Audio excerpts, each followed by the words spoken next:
Welcome back to Ribbon Candy Hooking. I'm Deanna. I am here at a weird time. It's 5 o'clock. Mom, you are there, so I know that I'm in the right place. Look what's behind me. Blue skies, nothing but blue skies. Well, today anyway, because we have the green screen on and it's very blue behind. So let's see. Mom, it might just be you and me. Let's see who turns up for the continuation on what I think is a great episode that I promised to do, but it's coming at you a little bit later in the day, which can be an odd time. It says 0 viewers, actually. I hope that there's not some kind of a technical problem happening here. Okay, okay. Jay says I'm on. I just can't really see anything at this moment. I'm having something different on my end, but who cares? We'll keep going.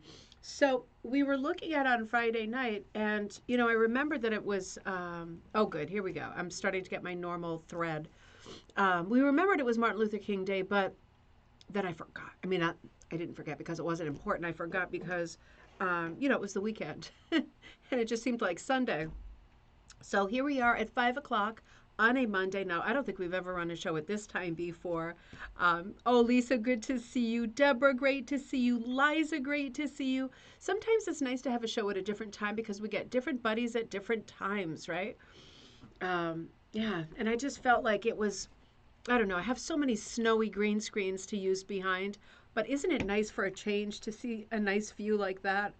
It'll be here soon. It'll be here before you know it. Speaking of this, the cover of Sadie's mom's book that we started looking at on Friday really fits in beautifully with this scenery, doesn't it? Doesn't it look like this beautiful little house could be over here on the side, all covered with ivy? So cute. So we were looking at this.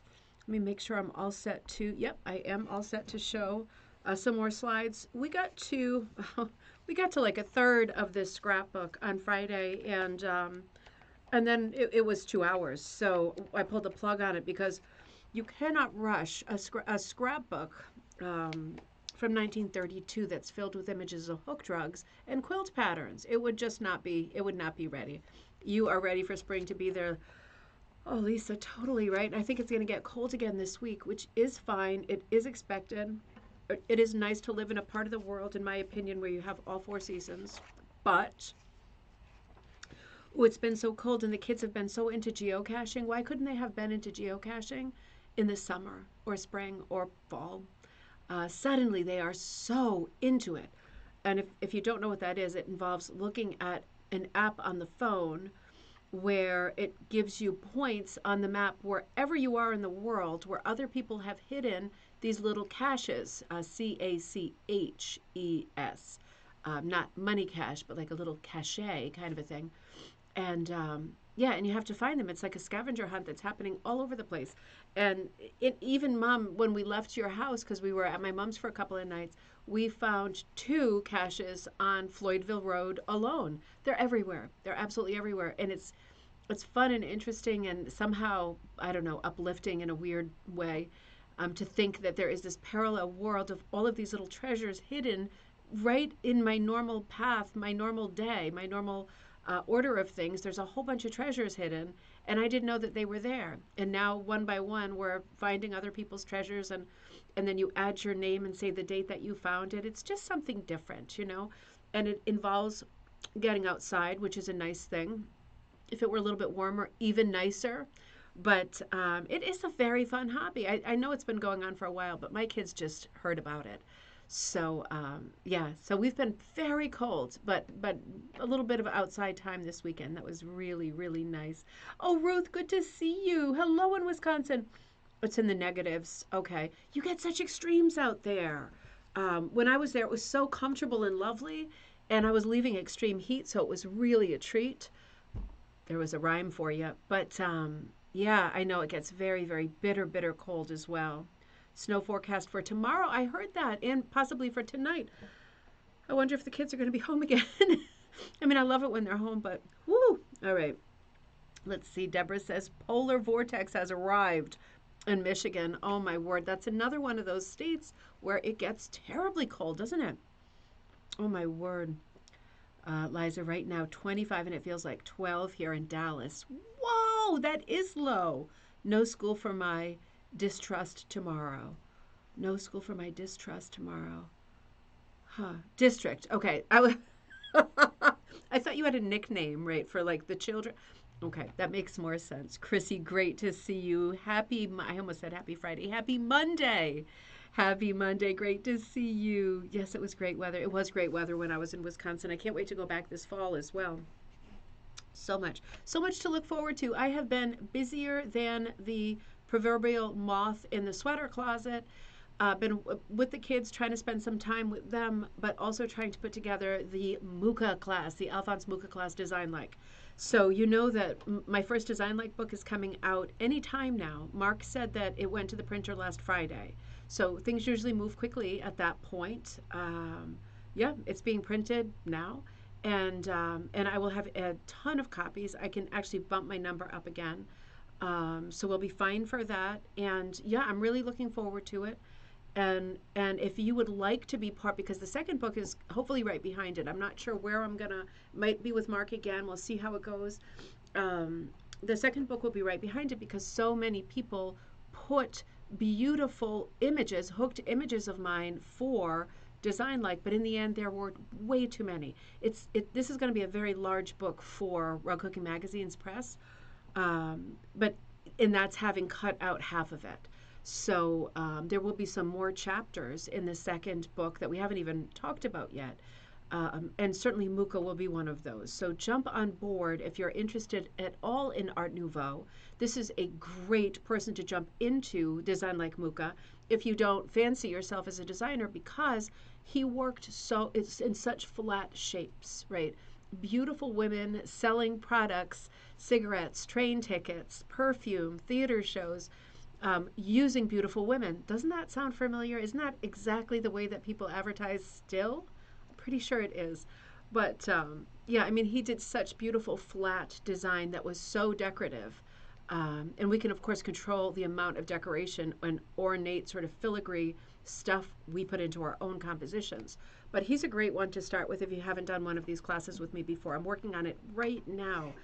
They always take more time than I think, but I'd like them to be absolutely perfect and loaded with exercises. There's a lot of exercises in this one where you are building off of my drawing or an existing Mucha drawing, because I think with Mucha it's too much to ask people to start from scratch, right? If the amount of busyness can be overwhelming and I think daunting. So with this class, it will be a series of exercises, and none of them are really starting from scratch. So in that regard, it's a little bit easier. You can always tweak it later and make it even, put your foot down on the gas and make it 100% crazy and Mucha and busy if you want to. But we should start with shapes and compositions that we're going to end up happy with, that we can see actually using for a rug design.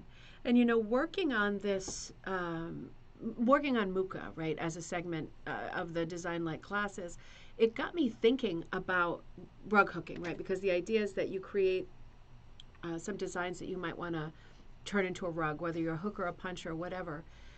And it got me thinking about just the nature of art and the way that sometimes rug hooking designs, particularly from the same, well, the period that we're looking at with Sadie's mom's scrapbook is the 1930s, but certainly she collected catalogs from a little bit earlier. So I'm going to say 20s and 30s, hard stop. And you know, that's a little later than the Art Nouveau period. We're looking at the 1890s going into the 1900s. So we are talking about a little bit later. But nonetheless, some of the designs that we're seeing in Sadie's mom's scrapbook, if you caught the Friday episode, are very Art Nouveau in approach. But they don't look like Art Nouveau. And it got me thinking that I think the main reason why a lot of rugs don't look that are trying to be Art Nouveau design, whether it's Mucha or Tiffany or Macintosh, right? Any of the famous Art Nouveau designers, Klimt, right? I think is because artists who are painters, and of course the Art Nouveau movement was an sort of disciplinary movement. That was one of the things, besides just the way that it looked. The movement was really marked by the fact that artists were interested in not just one medium, painting, right? They were all, there's a huge renaissance of music, of sculpture, of all different kinds of creative arts, right? And painting mixed with other things. People who were sculptors were also painting. People were doing mosaic and murals and all kinds of three-dimensional work, right? It kind of defied what we thought of as an artist before. It also introduced the era of the artist working as an illustrator, right, in more popular culture and selling products for companies with their art, right? So this movement was so important on so many levels. Mucha didn't like to be associated with the movement because he felt that it was very contemporary, and he wasn't, right? He was like devoutly religious, and he was very, very different than most artists. But the thing about art, right, the thing about painting is that if you're an Art Nouveau era painter and you have a new composition laid out, like Sarah Bernhardt, right? You are going to, first thing you're going to do is put a wash on your background so it's not all white, right? You don't see a lot of white in Art Nouveau. You see a lot of really bright colors. And then with Mucha, you see a lot of muted colors. Remember the wool set I just put out? Available, shop it now. But, we don't tint things as rug hookers. We choose the individual colors. Oh, I want this rug to be, this is one we already looked at. I want this is my least favorite, but I'm going to use it as an example. I want some light blue, I want some dark blue, I want a little yellow, and I want a little red, right? And then all of those colors become present in the rug, but they don't actually mix or have a relationship to each other, right? And sometimes we bend over backwards to compose or color plan something so that the colors seem harmonious. Whereas when you're a painter, you only need to do one quick step to make all of your colors harmonious, and that is do a wash. So in other words, you have your blank canvas and you wash on like a light yellow or a light coral, and then you lay all of your colors, if you're doing watercolor, right? And you lay all of your colors on top of it. And all of those colors have the wash color, the coral, as like their backbone, right? As part of their makeup. And as a result, they all go together beautifully. It's magical. But as rug hookers, we don't get that effect unless we, you know what? I'm going to leave it for somebody to say, oh, Catherine, great to see you. I'm going to leave it for somebody to call out just in case. There's one thing that we can do as rug hookers with our wool that will make it so that all of our colors are singing in harmony together like a perfect choir. I'll wait and see if somebody writes the word because I know you all know it. And in the meantime, I'm going to take us to where we left off with Sadie's, did I say Sadie or Sylvia earlier? Sadie's Mother's Diary from 1932. So if you haven't caught the Friday show yet, we are looking at this beautiful composition book from 1932. Marry the Wool. That's it, Judy. That's what I was going for. Marrying the Wool is the equivalent of the painter tinting the canvas. And it's a big deal. It seems like a small thing, like, oh, you're going to paint over it anyway. You are, but when your paints are transparent or semi-transparent, you're still seeing or you're feeling the color under it. You can feel the color under it. You know that it's not white. You know that. That's how sunglasses work, right? That's how anything that's tinted works. So it's just interesting to think about that and thinking about color a lot because of the Mucha class. I hope you're signed up for it. The Mucha class runs this coming Wednesday and this coming Sunday, so a week from yesterday. 2 dates, and then it's recorded, and then it is unavailable for a while because I hope that people will sign up for it when it comes out, right? Because it takes a lot to put it together for me. But then it will appear later in the store with all of the other pre-recorded classes, and you can jump on board. Sadie gave this composition book to her mom in 1932. And her mom immediately, and we don't know the mom's name, we haven't learned it so far. Good job, Chrissy. She immediately started to populate all of these lined pages with pictures that she had cut out from what looked like rug hooking catalogs from that period. So it gives us, looking at these images, gives us a great window into what was popular style-wise at that time. And because these were commercial companies who were putting out catalogs of designs, they tried to represent as many schools or sort of tastes as possible. Judy, I think you brought up on Friday the idea of like patterns for men that would go in places that men went. that were more sporty, were more sort of typically masculine in their design or in their motif. And of course, then there would be from household to household this battle of the sexes, right? Really firing up. I'm sure there would be different levels of tolerance from one household to the next as to what a husband might accept as presuming he is the ruler of the house on the floor of, for example, the main rooms, the living room, whatever the lounge room or the sitting room is, the company rooms, right? That would maybe differ from household to household. Whereas in rug hooking, the further back you go, if you go all the way back to the 1860s and come up to the 20th century, you put the brakes on, because right through that entire time, geometrics were not used for rooms where guests visited because they were considered inferior. In design-wise, they were inferior. They were much more scrappy. They really emphasized the idea that you were using your last bits and pieces of all of your materials and clothing, cutting stuff up, thrifting it big time. And, and if you were doing it, the assumption is that you had to do it, right? You weren't ordering a carpet from the Far East, right? Or in the early 20th century, you weren't ordering a carpet from one of the big department stores. You were making it. So the more thrifty and scrappy and piecey your composition looked, the more of a dead giveaway it would be, right? So all of these commercial pattern companies were putting out designs for rugs, which for the most part at this time, until we get later into the 20th century, these are meant for, they said hooking, but it really was one of the, gosh, I wish I had one right. You know what? Let me grab it. Let me grab it. Here, enjoy the warmth of this for just a moment. I'm just going to grab my puncher.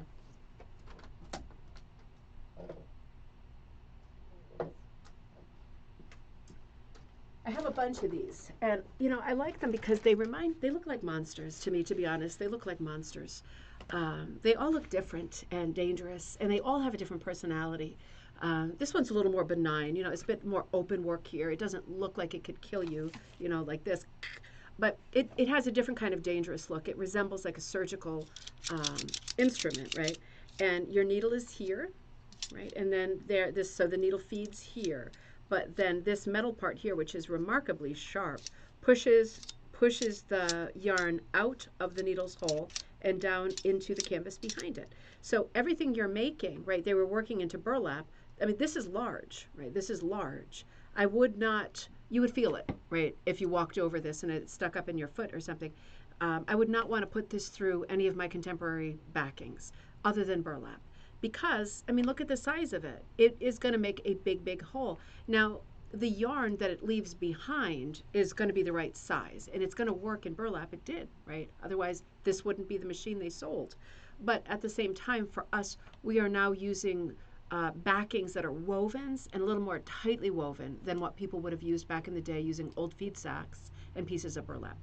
So people were calling these hooked rugs, but they were made like this, or the wooden version, right? This one, incidentally, is, oh, I love this, Busy Hour. I think the guy's name was something like William Moulton, something like that. I think it was William Moulton. But Busy Hour was a brand. It wasn't one of the better known brands. It says, for wool, yarn, or chenille. This needle, now they're calling it a needle, but they will refer to the finished product as a hooked rug, right? They're not going to say needle drug, and we're not using the term punch drug yet. So they're going to say it's a hooked rug, but they are using this. And of course, people in other places, like in Canada, for the most part, we are still looking in many regions of Canada at a hook, right? So it's different from region to region, but this was considered a faster way, and because rugs were about economy, this was a faster way to make more. So the needle is very simple and practical for hooking burlap rugs. There we go. That says it all right there on the box. Interesting, huh? So, incidentally, let's just look at this box, because this would have been probably the tool that Sadie's mother was using to look at to execute whatever rug she ended up choosing from these catalogs. And we don't even know if she did choose any, right? We don't know if she was window shopping or if she was in a sort of economic situation where she could buy a few little bits and bobs here and there without shaking things up at home too much.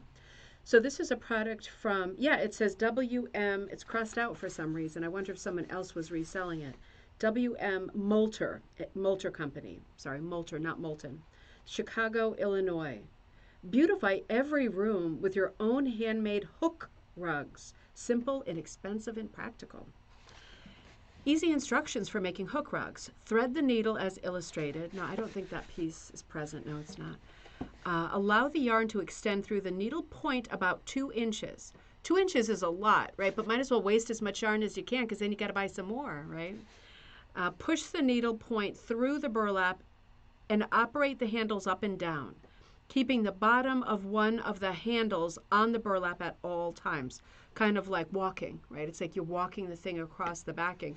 You probably should have one foot on the ground at most times, or else you could run into some different problems, right? Keeping the bottom of one of the at all times moving toward the right. Okay, so that's really specific. So directional hooking is being dictated on the box of the product. Always be sure to have the yarn or chenille loose so it will feed freely through the hole. That's like the top problem to this day, even with Oxford needles, is making sure nothing is snagging at the supply of of whatever you're pulling from, right? A little cake or whatever. It can't be snagging anywhere or it's not going to work still. When hooking with wool yarn, after finishing your rug, you may clip the loops and trim them to have the chenille effect. When working with chenille yarn, operate the same way. No clipping necessary. With little practice, beautiful rugs can be produced. Yeah, you would not want to clip chenille, right? Because it would, all this feathery fine stuff would just fall off. It would fall apart. I'm just wondering, I'm guessing, I mean, I'm looking at the tip of this needle, right? And even though it walks, right, and that's the way that you get your loops into your backing, if I look at this like it's an Oxford needle, right, I think we can measure it the same way. That's like a number, I would say 10, something like that. It's going to make a pretty long loop. It's not going to make like an 8 loop. It's going to make something quite long. And they wanted you to make something quite long because number one, they wanted you to use up your wool because they were selling that to you too. And number two, it was very much in vogue to clip your rug. So if you hooked it too low or if it came out too low, if it was left up to you and you hooked quite low, as many of us do, right? Some of us are high hookers, some of us are low hookers. It's like the 3 bears. You know, if you hooked it too low and then you tried to clip it and it all started to fall apart and it didn't look right, that would reflect badly on them, right? So they were better erring on the cautious side, and it suited them because supply-wise it used more supplies, but it suited them for you to be punching quite high. And then you would have the choice, do I want to clip it or not?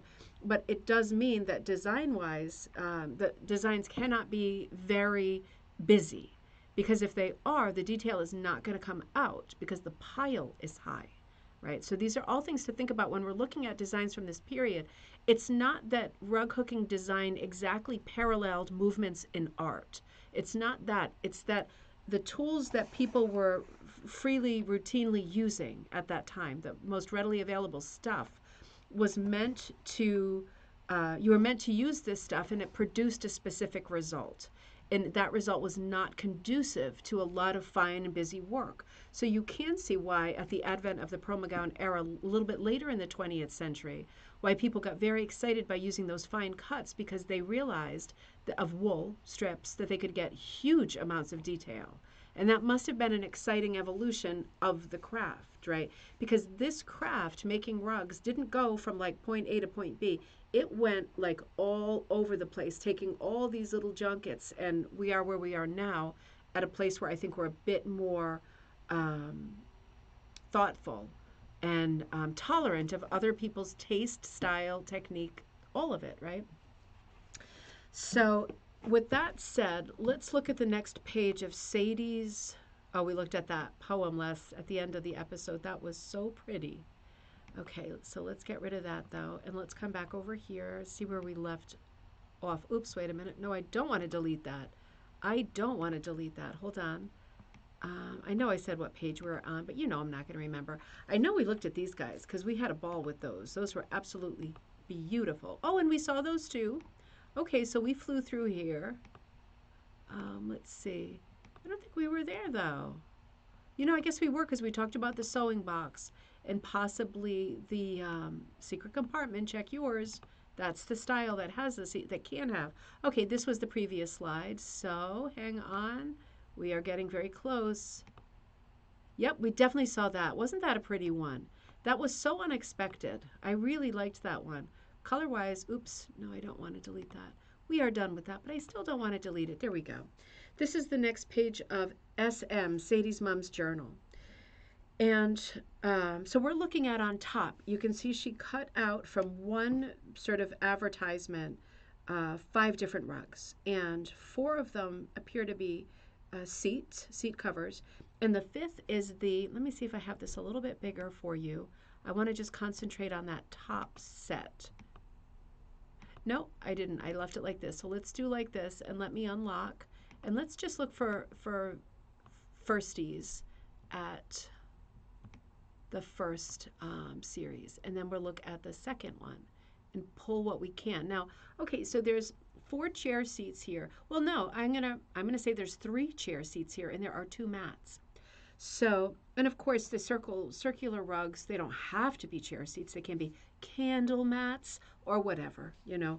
But the 2 bottom ones on the right, the rectangular one and the oval one, I think those are meant to be mats, not chair seats. And obvious reasons, right? Shape. So you can see size-wise, I'm going to guess that they're quite small because the designs are very, very simple. They didn't really do stuff that was like geared for beginners in these magazines. It wasn't like the first pages were like catering to the beginners saying, hey, you, if you're starting this for the first time, it was like they wanted to sell everything. So when you look at one of these older catalogs, right from the first page, they're like, this craft is for everyone. This is so easy. You'd have to really be a dum-dum if you couldn't do this. And they're selling all of their patterns on the premise that they're all easy to do, right? You just need to buy the materials and off you go. So it wasn't like there was a distinction between beginner patterns and not beginner patterns. When I see patterns that are really, really simple, I assume that they are very small. Now, let's look in the middle here. There's a pretty one in the middle, a little bit more involved, lots of shading happening here, a little bit more artistic because that center one we're looking at with the flowers at diagonals, right? This will grow in popularity right toward MCM, right? The middle of the century. Right into the 1950s, 1960s, we start more and more to see 2 things that are present in this 1920s, 1930s rug. The diagonal positioning of motifs that mirror each other. So the symmetrical diagonal sort of juxtaposition of them. You're just flipping them. So that's one of the elements. And the second one is the broken inner frame. Instead of having just a full blast rectangle inside, they've chipped away the 2 opposing corners. This creates double interest. This is kind of a funny one. I feel like the proportions are somehow wrong. Maybe it's just the way that Sadie's mom cut the rug, although I have to say the way she's been cutting the rugs is so precise. The rugs out of the catalog, I mean. And this is an early example of both of these devices. These are great devices. Oh, Kathy, good to see you getting ready for another storm tomorrow here in New Hampshire. Hopefully Connecticut will be spared. You know, the kids don't hope, and I don't really hope either. You know, I kind of like not having to mobilize first thing in the morning, like someone fired off a gun and I jump out of bed and just start running, you know. But I guess we get what we get. We don't get upset. But yeah, we'll see what happens. It is January still, isn't it? It's still January. So, you know, the flowers for this middle design, the big white heavy flowers, I don't know, it just seems off to me. This, I mean, you can chime in too. It's always opinion, isn't it? Because I'm just going to make it a little bit larger. Aesthetics are all about personal opinion. We all feel differently when we see things. For me, in terms of composition, and I'm not even looking at the ribbon and the fringe that they got going here, but I am looking at the composition, and I feel like the large, like white magnolia or whatever flowers those are very, very pretty, and they really pop. But there's the secondary flower, and then there's a 3rd or 4th flower. I think there's 3 on each side. The other 2 are so much smaller that we really I don't feel like I'm getting traction with what the flower actually looks like.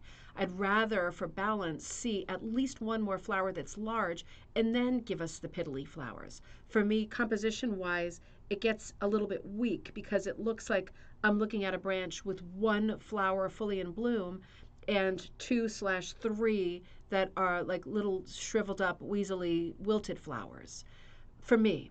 And the leaves are beautiful here, but I think they're creating a lot of confusion. They're weirdly untidy, right? Like there is a jagged leaf that's coming in right off center and almost touching like Leonardo da Vinci fingers, right? Those two leaves are quite large and it's a weird angle that's cutting the composition in half, right? Who cares, right? This is an old rug and probably none of us have it, none of us made it. I'm sure that these things wouldn't bother every person, and that's why we're all so different. Barbara says, don't care for the stylized box under the magnolias. The stylized box. Oh, you mean the chipped out corners of the box? See, that's another. I happen to love that detail, but it's the flowers that get me.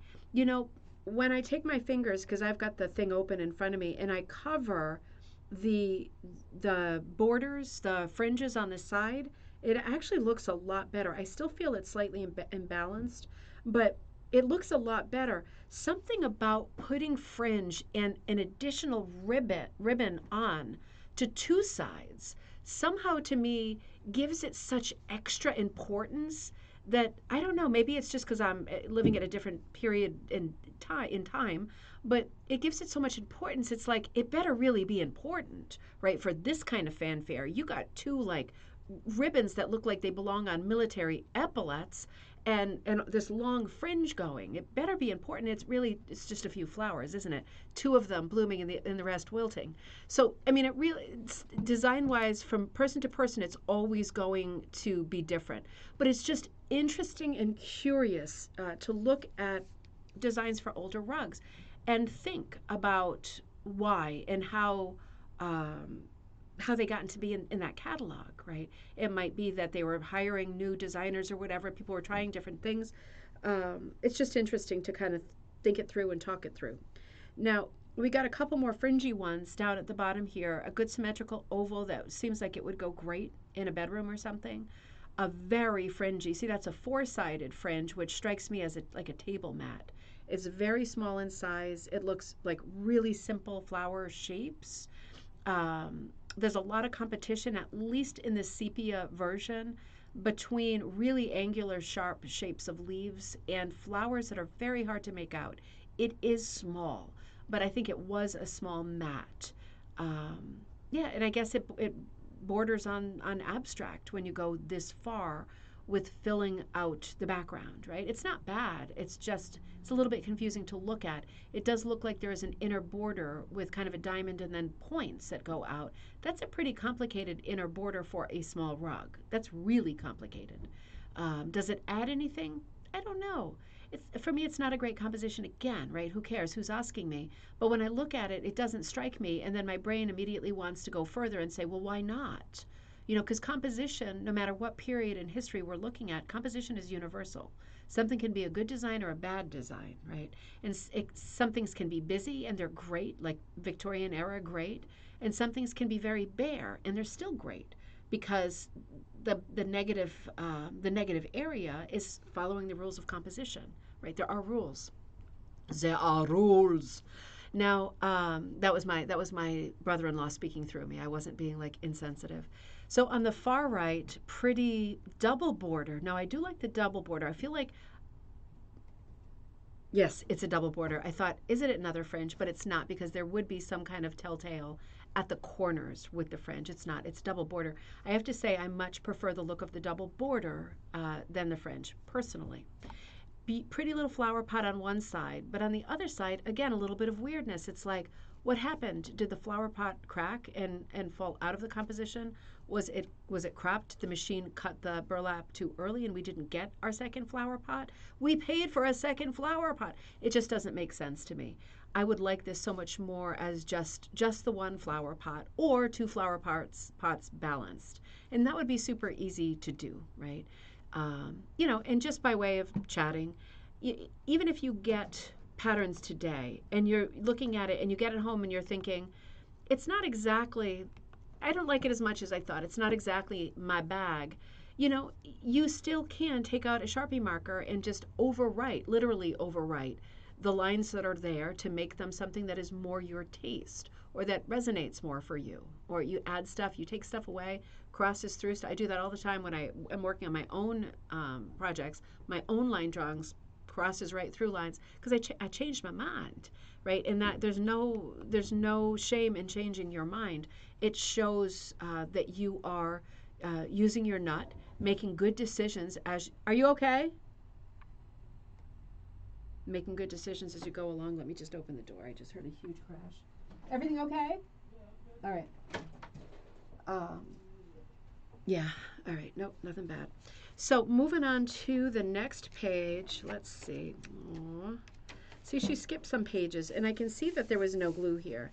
I'm wondering if maybe she put them in so quickly and the glue was still wet and she was just spacing them out, or maybe she had ideas for more text. Remember how she was at the beginning of the book? Remember how she was typing from another book? I have not had a chance to research that yet, but she was definitely typing huge chunks from another text on certainly her typewriter, because these bits of text are riddled with typos. And she does it at the beginning of the book in a whole bunch of places. Remember, sentiment and symbols and hooked rugs and maritime rugs and welcome mats and emblematic rugs, and and then she stops. So maybe she exhausted herself with the typewriter. Maybe the typewriter broke. Maybe something else happened. But I think she might have been saving big chunks of open real estate here in this notebook so that she could add more text, and she didn't add more text. I mean, she added tons and tons of clippings, but I don't think there's more examples of her adding text. Isn't that it? Well, one more little one. One more little one is coming up. It's a poem. But no more big chunks like that. Interesting, huh?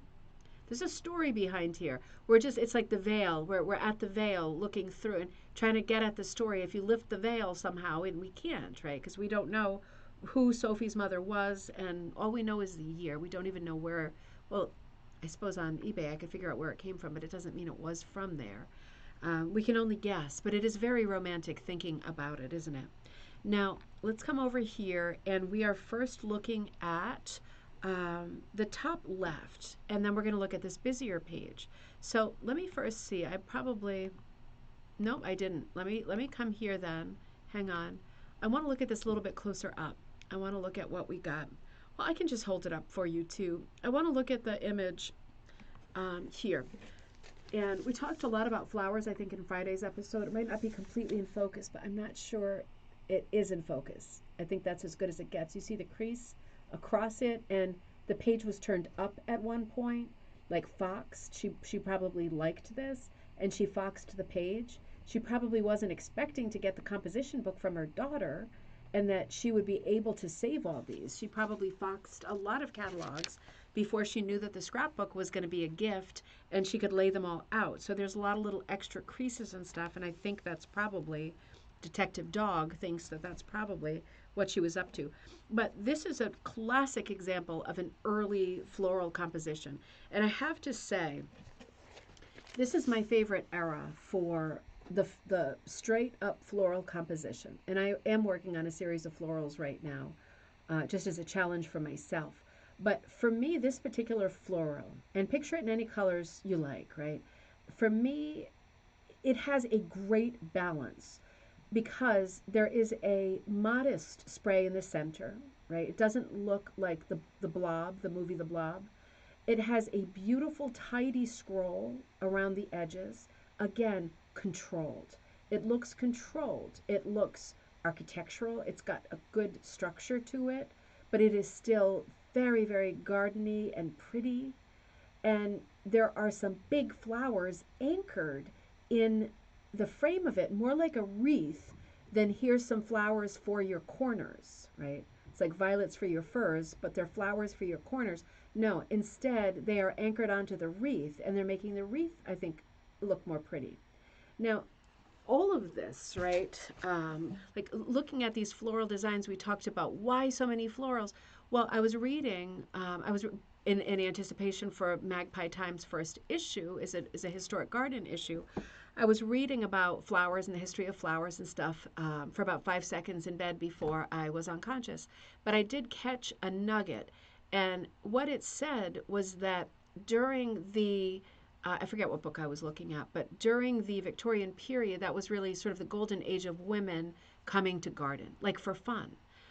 not for food, right? Or, growing herbs for fun, for beauty. And this was, and we've talked about this before on the show, the whole idea of the Victorian period, which I've studied a lot. It's not my favorite period in any way. Victorian houses, Victorian colors, decoration, clothing, none of it is my favorite. But I do love the way during that period, people tried to bring the garden inside as well as outside, and almost creating like a Garden of Eden inside the home. It's a woman's job to make the home beautiful. We've got lots of religious mottos up on the walls during this time, and we've got lots of plants and flowers inside and outside the house. We've even got miniature greenhouses, like in wealthy homes and windows, right? Women were bringing the garden inside, and it seems like, in retrospect, like a reference to the Garden of Eden. They were making a paradise in their own homes, and gardening was such a rage when this started, right? It wasn't like it was like a slow burn. It was like, boom, we hit the Victorian period, and suddenly gardening books, all of it's right there in front of you. And if you had any time at all, right? If you had any extra time at all, you would want to beautify, even with a flower pot, your living space, right? Or as far out into the grass or into the world as your property allowed. You'd want to beautify that to the best of your ability within your financial strata. And everything started to become gardeny. And I was looking at these pages where they were saying even fences, like even ironwork, the tips of many of these Victorian era gardens are like leaves and coming up and ending in a flower, or the lower flower and then up higher, like leaves like this that are almost touching each other. So it's almost like a fortification, like it's almost crenellated on the top, right? Also good for like anti, jumping over, or birds or, creatures sitting there, because it's like sharp. But this huge rage in flowers extended to everything. Gardens were really, really popular. I feel like as time went on in the 20th century, and I really do admire a lot of the McGowan era rugs with their lush florals, right? Because they become almost encyclopedic in their collecting of flowers, right? Oh, here's one with 75 different kinds of flowers, and why don't you take a couple of pine cones too, right? It was just the moment, and many of these rugs are absolutely beautiful, but they do strike me as being it's kind of an unbridled collection, whereas this strikes me as being a design. Do you know what I mean? And this isn't showing off at all. It's like, oh, you need a rug for next to the bed because it's cold in the winter. Your feet are going to get cold. There it is, right? It's just serving its purpose. It's doing exactly what it's meant to do. It's just an interesting little design, and it's kind of like we know what the after is, but it's kind of like this is the before, isn't it? Interesting. So let's move over here to, let me unlock, and let's come a little bit closer. Let's come closer to the top of the page here. I am minding the time. This is a regular Monday show, so I'm going to stop after an hour because I have got to return to Mucha. I have got to, because I need to send the supporting material probably tomorrow morning to everybody to print, just in case everyone's taking the class on Wednesday. I'm sure that's not the case. Now, this is a bit of text that was taken out of a catalog. A large rug may be desired for a certain room and still be impractical to make. Impractical. A small, lovely pattern that may be set together to form such a rug has been designed to meet their very need. Oh, I see where this is going. Pattern number 4022 shown in this book is beautiful. Oh, there's a typo there, and I can tell this is a catalog too. There's a typo on beautiful. In design, and is composed of all lovely soft colorings that will harmonize with any interior color scheme. The single pattern finished at 18 by 24 is a complete small rug, or a number of this design can be made and finished by hemming and then sewing them together with a strong carpet warp to form a larger rug. Interesting. This method is making a room size rug.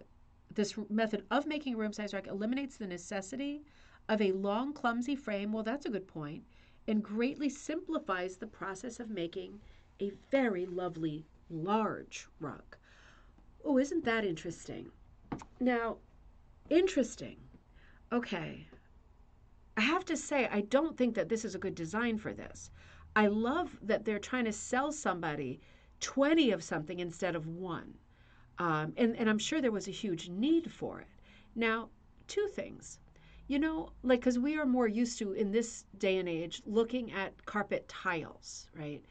And even when you go to the movie theater, you often see like carpet tiles. You see patterns that don't escher, right? That don't carry over from one to the next. They are not interlocking, they are standalone.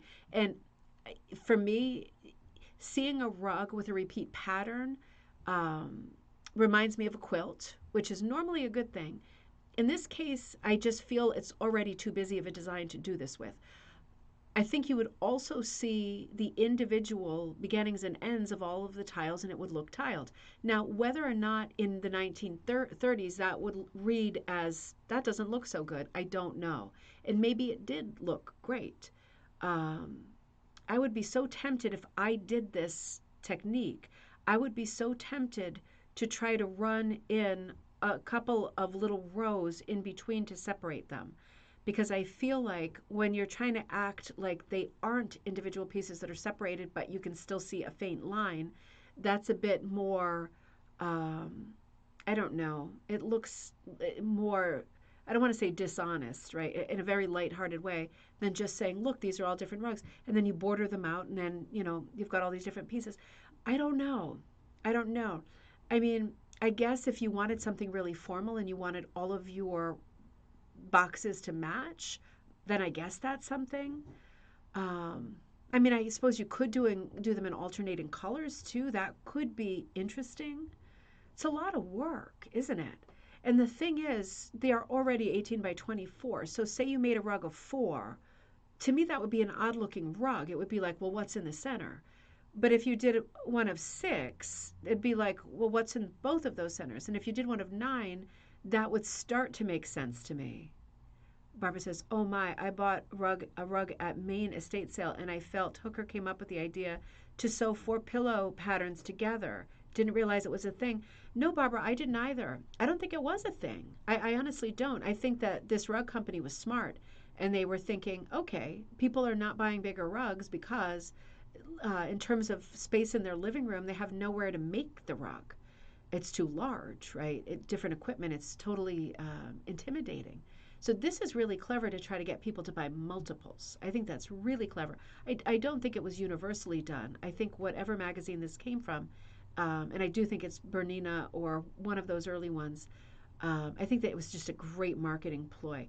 I just don't see this pattern working really well, you know. And I know you need some kind of a geometric to make it work, but there's so many flowers in this one. I feel like it would work better if it was an oval within the rectangle and just a few flowers in the center, right?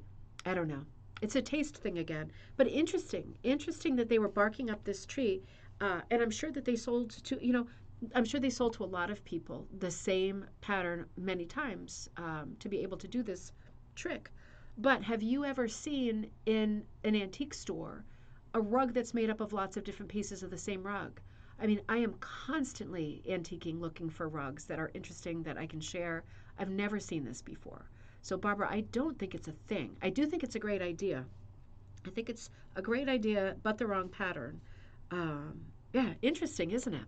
So let's sneak over here now. Let's sneak down here and see what else they've got for us. Now, I think I did do a special shot of this rug on the far left because it really is something different. So on the far left, same page, we are looking at a rug that has a lot going on for it.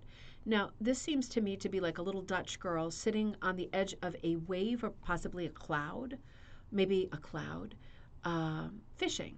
And I mean, this is oh, Barbara, I hope you do. That'd be great. This is absolutely fantastic. This is so good in terms of design. I would love to see it colored, but I have the awful feeling I'd be disappointed to see the colors because I would hate to see super literal colors for this. It looks like the border is done. I mean, to me, it looks like taupe and black, but it's probably not, is it? It's probably like light pink and green or something like that, and that would put me right off. But I do love the irregular quality of the border. The stripes are very irregular. If you look at the corners, right, it's a very strange border. It looks really handmade. The center, I think that design is fantastic. It's kind of like a Sunbonnet Sue.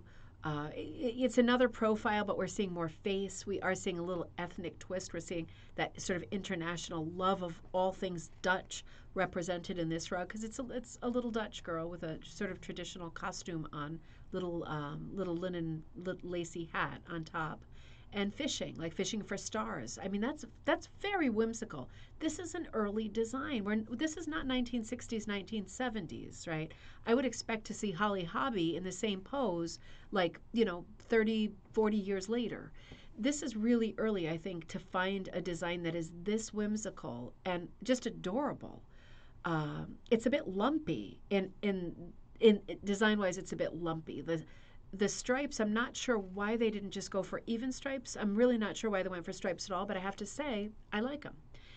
The clouds are very lumpy. It does make a really compelling but inconsistent frame, right? It's a lot of storytelling, a lot of magic here.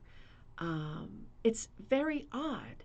One of the things that I like is that there's a lot of outlining happening, but like the moon and the stars are not outlining, are not outlined, and that does give us a great sense of distance, right? The stars and the moon are a little bit further away. Everything is not outlined. I don't know why, because she's catching a star, right? So it's readily available. It's a funny little composition, but it is filled with sweetness and whimsy. Again, it has a little sort of international flavor to it. It is a truly sweet rug. And I feel it is so different. When you think about children's rugs from the 20s and 30s, even the 40s, we are looking at circus animals, right? We are nothing, circus animals and dolls and family pets. But we aren't seeing stuff like this yet. Yes, Sunbonnet Sue, yes. But this is so much more than Sunbonnet Sue, isn't it? Even just the little angle of the rod, that bit of that angular touch is so at odds with the striping. They didn't try to do matchy-matchies with anything here. There's no stars in the border. It's really, really, oh, thanks, Mom. It's really ahead of its time. It's very different. Oh, wait a minute. Let me come back here because I don't want to. Well, down on the bottom, I'll show you with the book. Down at the bottom, there's a couple more, and this is one of these. Again, this will feed into the Promogown era, a little bit later in the century. The Jacobean, right? The throwback to the Jacobean style rug. Just let me bring it in focus a little bit.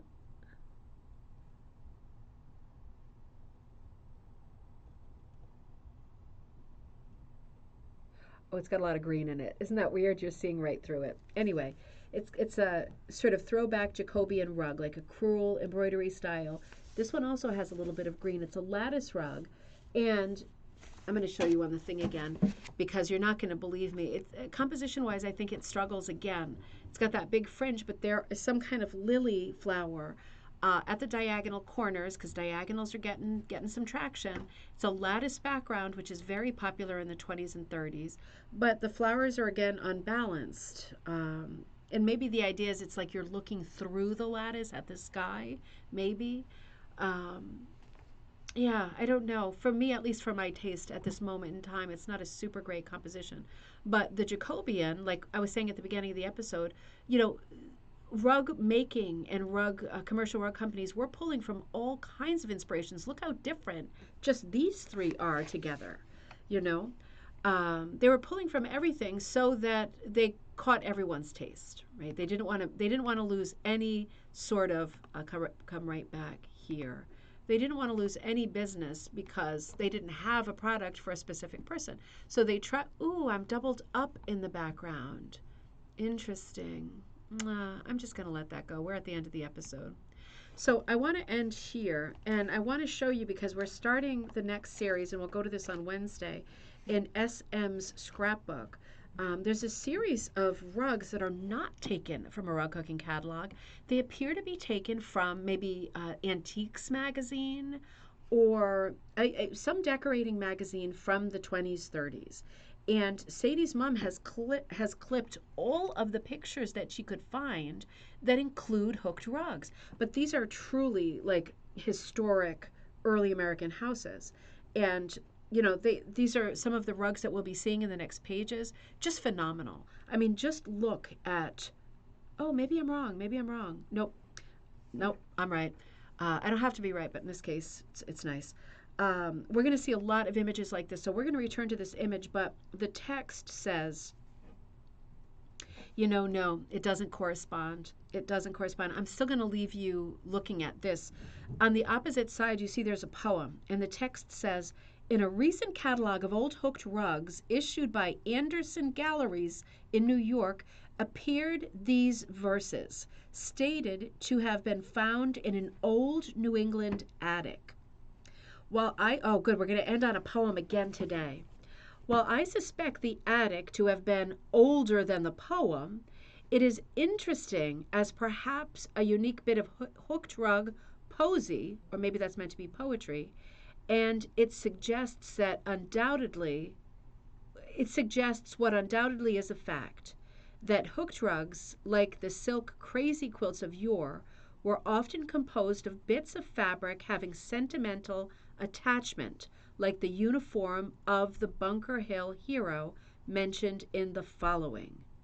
Interesting. Now again, don't ignore this kaleidoscope behind me. I don't know how I did that. Couldn't do that again if I tried. You need one of those, the 3D glasses, right? This is interesting because it's got me wondering whether Sadie's mom typed this because she found this excerpt in the Anderson's gallery catalog, which must have been an auction, right? Or if this was also part of the text of a larger book, like the W.W. Kent books. I don't know. Interesting. It doesn't really matter. I'm going to stay with you. Well, you know what? Yeah, let me stay with you here. This is adorable. I only glanced at it, but I could tell you're going to love this. Oh, I'm back to normal. How weird is that? The Revolutionary Hooked Rug. When Dad came back from Bunker Hill and the colonies were free, he hung his masket over the shelf and his sword on the saddle tree. His officer's coat and his soiled buff vest, his pants and his muffings snug. His muffings snug. Let's leave that one alone. He lovingly laid on Grandma's lap with his old red mitts and his woolen cap to be put in a grand hooked rug. The rug was hooked on a linen ground with a border of roses red, and here and there it was splashed with a tear for her boy who had fought and bled. Lexington, Concord, and Valley Forge, till Monmouth's bloody fight, 'twas there he fell in a fire of hell when victory was in sight. We have cherished that rug for many a year, no foot on its flowers would tread. 'Twas Grandma's monument to her boy, for his liberty fought and bled. Oh, that really is beautiful. It sounds like he came home, though, doesn't it? I mean, not that we need to know. Many people didn't obviously come home. But it is very, very pretty. I do want to remind you, rugs were not made with hooks at this period in time, but people still thought that they were. It's just a sweet poem. And it's really the first poem that, if anybody knows who wrote this, that would be really, really cool to find out. Because we've seen a lot of rugs that are about thrift and snippets of clothing that are sentimental like this, that are about quilting or making blankets or like collages and things like that. But we don't see a lot about hooked rugs. So this one is really special because it's specifically a hooked rug. It's really funny too. Incidentally, bit of trivia, you know that the fight of Bunker Hill, the Battle of Bunker Hill, was not fought on Bunker Hill at all. The Minutemen actually showed up at the wrong hill. It was fought at Breed's Hill, which is near Bunker Hill, but nothing was fought on Bunker Hill. Interesting, because we say that all the time. Don't shoot till you see the whites of their eyes. That's supposed to be Bunker Hill, but all of that happened at Breed's Hill. Anyway, it is a beautiful poem, and it reminds us maybe why we love hooking. You get to use all of your little scrappy bits and pieces and put together something that has historical and sentimental weight for you, and something that will be a great heirloom for all of time, hopefully. We will, oh no, one of the little notes came out. I'm going to have to put this back in. Old dollar rug Ooh, old dollar rug made of wool or felt applique. Gosh, I don't even know which one that refers to, but I'm going to put it in there. And maybe on Wednesday, we'll figure out what the old dollar rug was. How interesting is that? Taking a sneak peek at the rugs that are coming up ahead. There's a lot of beauties. We will return to Sadie's mom's scrapbook on Wednesday. It's so much fun to look at. Brings up lots of other side conversations, and I guess that's one of the reasons we don't get too far. But it is a lot of fun to look at it together. I'm going to go back home and finish putting together Mucha. I'm trying to think of some ingenious exercises that will be just fun and really stimulating, inspiring. I'm doing that tonight. And then tomorrow I'll be back in the studio filling out orders. If you have thoughts or things you would like to contribute to our new magazine, Magpie Times, write to me at ribboncandyhooking@gmail.com. If it's something that's more for Judy, like it's a question about size or photos or something technical like that, layout or something like that, Judy's email is littlehouserugs@hotmail.com. Write to both of us or either of us. It's fine to CC us. If something comes to me that I don't know the answer to, I shoot it over to Judy and vice versa. So, and some of her buddies through Rug Cooking Daily are also writing with ideas, right? I got a bunch more ideas over the weekend from people sending in more great ideas. And Barbara, thank you so much for all your help. There's lots of great ideas coming in, and there is space for all of them in Magpie Times, I'll tell you. The next thing is to get the merch going. I just want to have a Magpie Times shirt on all the time. I'm going to get to work and do a whole bunch of things. And I will be back with you on Wednesday for coffee time at regular time, noon Eastern Standard Time. And remember, I am working hard on that Mucha class. It is going to be a beautiful class to participate in, even if you're sitting back hooking while you watch it, which sometimes happens. You don't have to be working on illustrations. You can just be enjoying the presentation. It's a 2-hour presentation that comes with the I do it in a, what is it called? PowerPoint, right? Like a slideshow. And the PowerPoint comes with it in your mail after, along with the video that we recorded together. So that if you had some great ideas and you didn't get to all of your ideas or you forgot something and you're hoping watching the video again will jog it, after the class you get both the full video and the papers that I sent with the drawings to help you do the exercises and the recording. So you could watch it again and again and work on it at your leisure. You don't have to be there live to take any of these classes. So hopefully I will see you for Coffee Time Wednesday, and hopefully I will see you Wednesday night for Mucha. And in the meantime, have a great tomorrow, everybody.